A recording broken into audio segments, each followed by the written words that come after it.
What's the worst, most soul destroying job you've ever had? I once worked in a can recycling factory. It was so depressing. Anyone who worked in an office in a field you don't care about can tell you that dying of boredom is quite possible. I worked at an office that handed out grants to graduate students for a university. My job entailed find old paperwork out of the 1 million file folders, white out the person's SS number, file it back. Did that for a year and a half. Never again. The same could be said for factory work. I used to work on a line in a box factory. I can tell you right now that I have never in my life had 8 hours take so long in terms of perception. Day after day after day. Just the same physical task, lift flat press boxes into a machine, wait 45 seconds, lift boxes into a machine, wait 45 seconds, lift, wait, lift, wait. I'm an accountant, and in 2008 I worked for a home builder. I built a forecast and showed that as things continue and with the starts year projecting, we'll lose $3.2 million in this division. They flipped out. Told me to go back again and again. Finally I was given a number that the final forecast needed to end on. I said no effing way. They said do it. I did it. It was all imaginary numbers. When actuals rolled around for the year, lo and behold the division lost $3.2 million.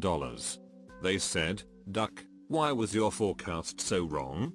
I showed my original forecast numbers that were presented to them. They shut up after that.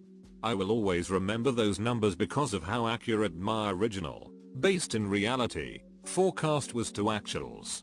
Also, I might be the only person on earth who voluntarily, and of my own free will resigned a job in the home building industry in 2009. Collections agent. For medical and utility bills. In September 2001, on the 11th of September, as our shift starts the towers are going down, and we're all like, aghast in shock and horror. Between calls on the auto dial thing, it normally plays the oldies station. But today, it's a death count and news. The federal government asks everyone to stay off the phones, etc, etc, etc. What does the owner do? Comes on into the collections floor, stands there, and tells us that anyone that doesn't want to make phone calls is fired, because today's the perfect day since everyone is home watching the television. Seriously. You know how many people we called that were connected to the victims in some way personally? Lots. I worked out my shift mostly worried about my rent, and quit shortly thereafter. I wish I'd walked out that morning. It was the last time I've done anything morally regrettable in that capacity, and a big lesson for me about doing what's right versus doing what you think you need to do. The job was soul sucking as it was, and I ain't gonna work for no soul sucking jerk. But that to this day, is still literally one of the worst days of my life. Every year the day rolls around, I can't help but think about it, why it was wrong, and why I deserved being called every name in the book, even if it was a question of paying rent that month or becoming homeless. I worked on a croissant line. You can bet they never came out of the machine with that nice curved shape. Nope, they are straight, but someone has to bend them into shape. Thousands of them every day, on a moving line. This equates to the most depressing job in the world. TLDR, I bent croissant for a living. Financial forecasting. Leaders, tell us your honest opinion where you think the business will go. Me, well, I think this. Mathematically it's the most solid, and it's a pretty conservative estimate. Leaders, no we don't like that number, go back and do it again. But please give us your honest feedback, we rely on you. Me, okay, well, if I change the assumptions you didn't like and go a little more aggressive, here are the numbers I get.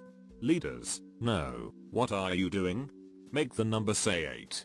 Damn it, we wanted it to say 8 this whole time. If you had a number in mind the entire time, then this really isn't a true forecast. And if you had a number in mind, then stop making me work till 9 PM every night when you had an idea in mind anyways. All forecasting is like this, and it's very frustrating.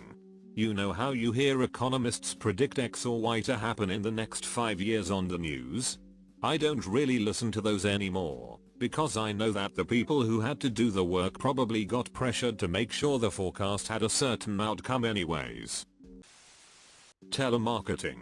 So many lonely 80-plus-year-old widows to sell vitamin D2, who try to keep the call going for 10 minutes even though they aren't buying everything, and you try to hang up on them so that you could actually make some money, but your heart says no.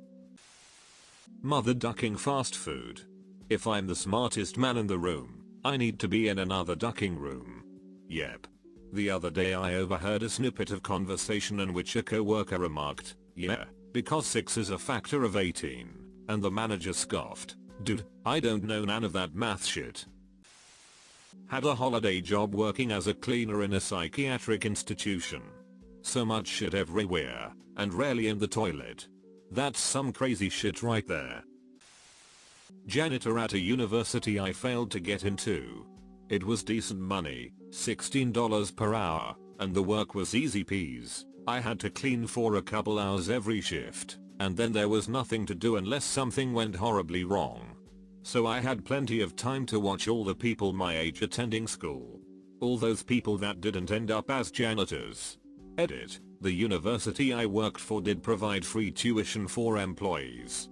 However, I was part-time, and the only way I'd get full-time is if one of the lifers retired. Only full-timers got benefits.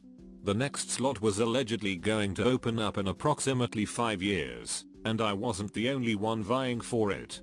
And there was a strict non-interaction policy with the student body, after a few counts of sexual harassment from the custodial staff, largely comprised of age 50+ Hispanic men. So I didn't have much of a chance for any cute will hunting moments. I think a girl told me I did a good job cleaning the elevator once, though. 1.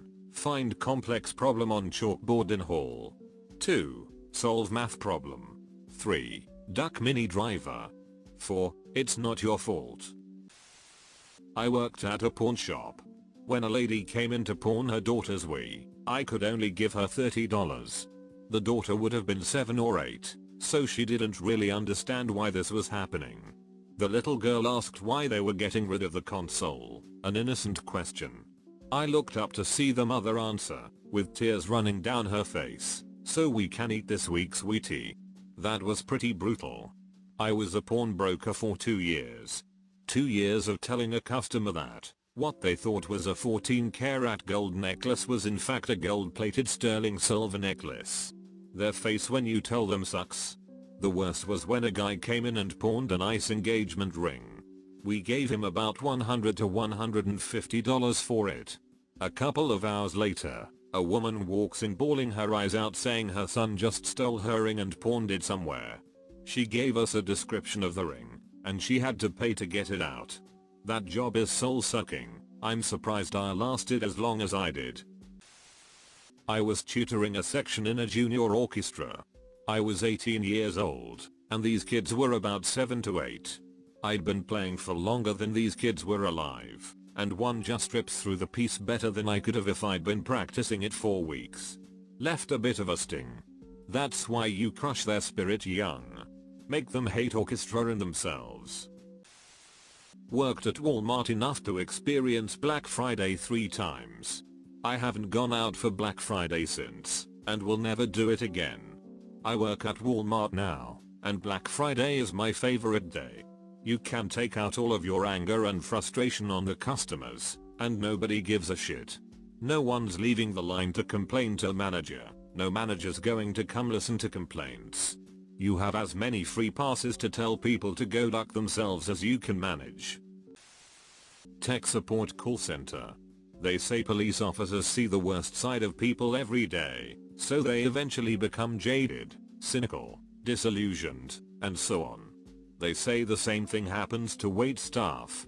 Well, call center workers take shit all day, eat shit all day, figuratively speaking, and get paid like shit, but don't get to carry a gun or earn tips. Edit. Thankfully, I quit that job long ago, and I'm much happier. To anyone working in a call center, get out before it's too late. Also, yes, I'm all too aware of r/tales from tech support, but reading that subreddit is like returning to a crime scene, the murder of my happiness and youthful spirit.